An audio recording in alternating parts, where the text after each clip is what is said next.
Welcome to ZOK Universe, my friend, where history comes alive.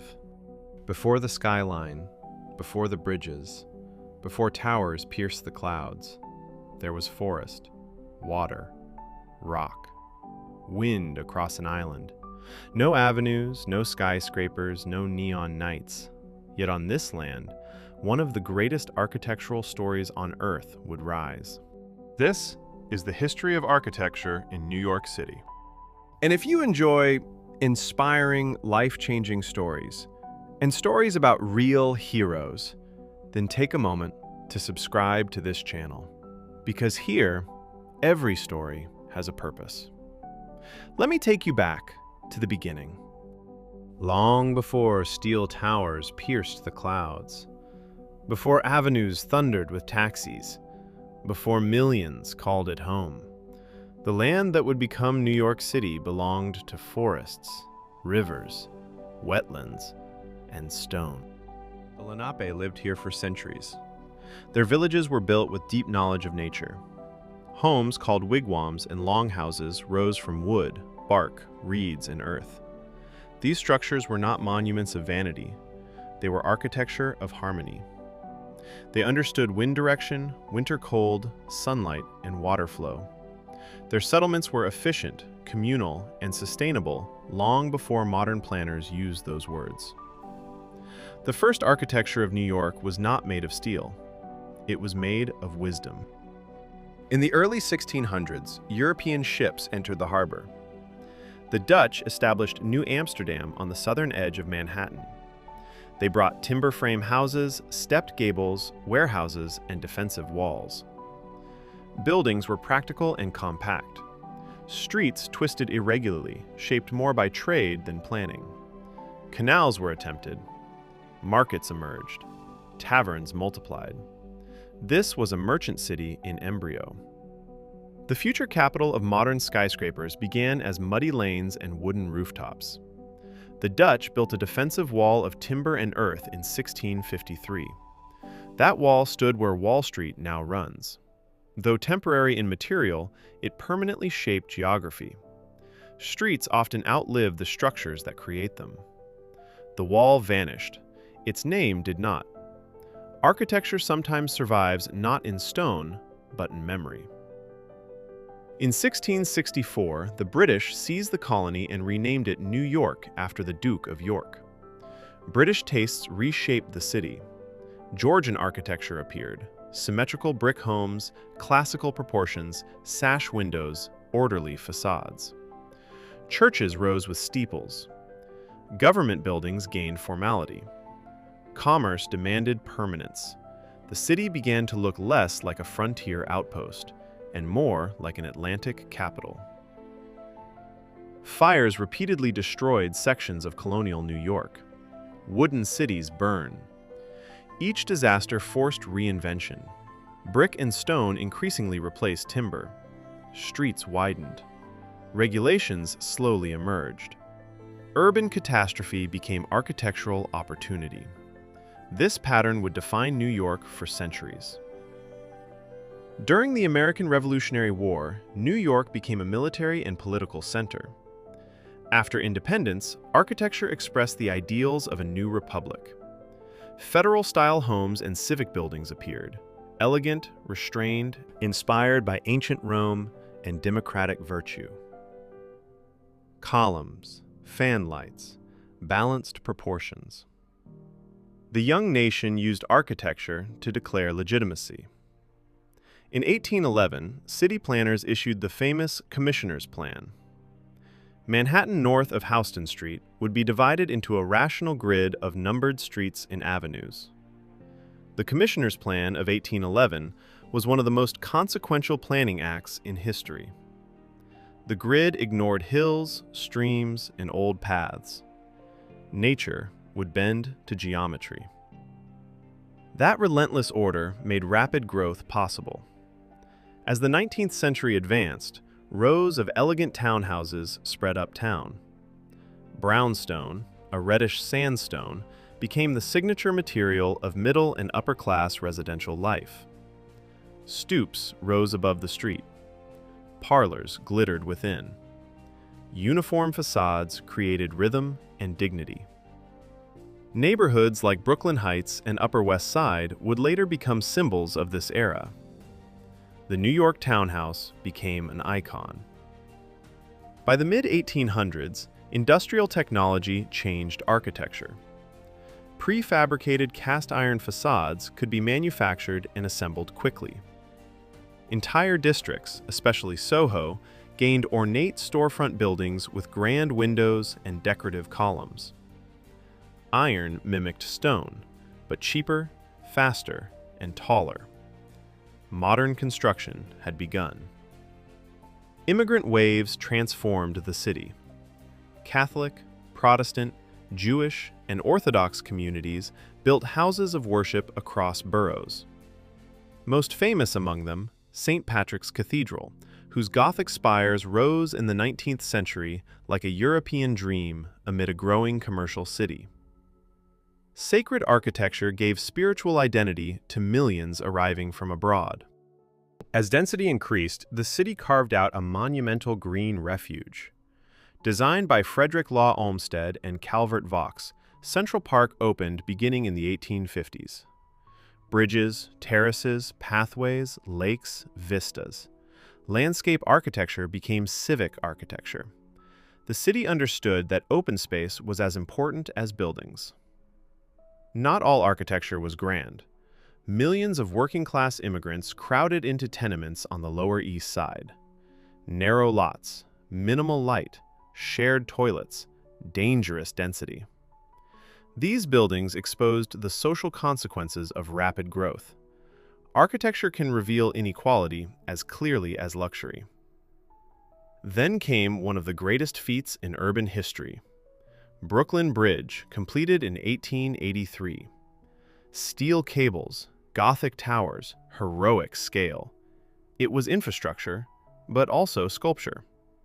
The bridge united Manhattan and Brooklyn physically and psychologically. Engineering became art. Before elevators, height was punishment. Upper floors meant climbing stairs. The safe elevator transformed economics. Suddenly, height became desirable. At the same time, steel frame construction freed walls from carrying all structural weight. The vertical city was now possible. In the late 19th century, New York joined Chicago in the race upward. Buildings like the New York World Building and Park Row Building announced a new era. The skyline became a battlefield of ambition. Every floor meant prestige. Every foot meant power. At the turn of the 20th century, wealth flooded the city. Architecture answered with grandeur inspired by Paris. Marble staircases, domes, arches, sculpture, ceremonial spaces. Examples include Grand Central Terminal and New York Public Library main branch. This was New York declaring itself a world capital. Fifth Avenue filled with palatial homes of industrial titans. Inspired by French chateaus and Italian palaces, these mansions were statements of wealth. Many were later demolished. In New York, even castles can disappear. Completed in 1902, the Flatiron's triangular site created one of the world's most recognizable silhouettes. Steel frame engineering met urban drama. The building proved that awkward land could produce masterpieces. In 1916, New York adopted the first comprehensive zoning law in the United States. Huge towers had cast streets into darkness. The new law required setbacks as buildings rose. This produced the wedding cake skyline of the 1920s and 1930s. Regulation shaped beauty.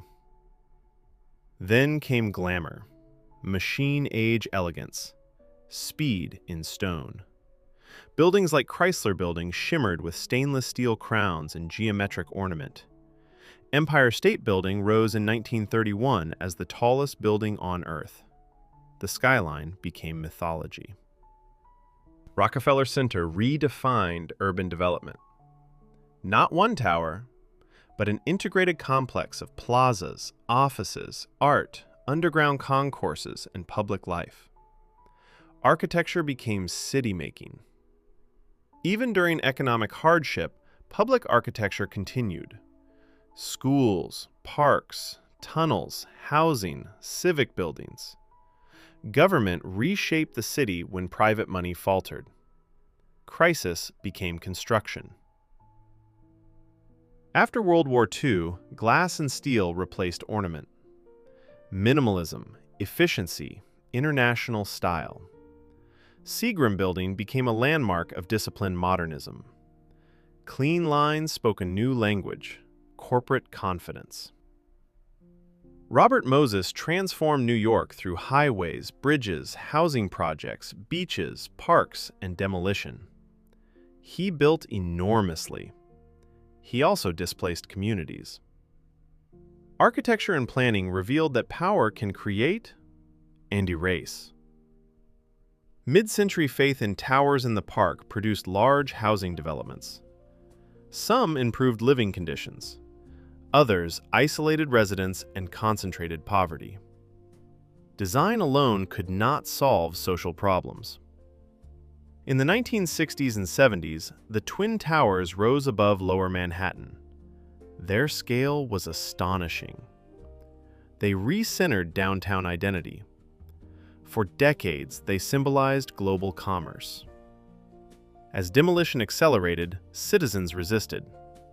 The destruction of Old Pennsylvania Station shocked the nation.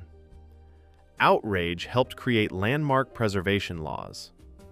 Thanks to that movement, places like Grand Central Terminal survived. Sometimes the city saves itself only after loss. By the late 20th century, some architects rejected sterile glass boxes.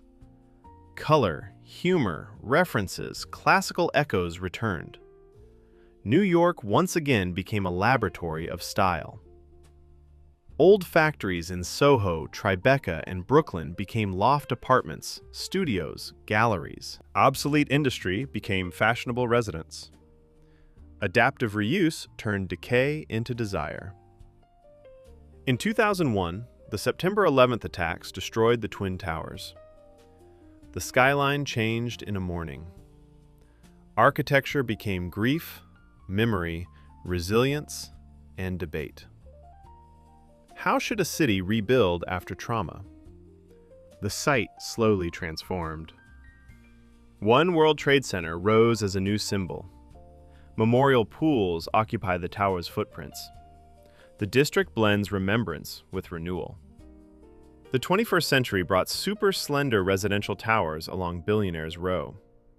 Engineering pushed concrete and steel to astonishing limits. Some praised innovation. Others criticized inequality and empty investment homes. Even luxury creates controversy.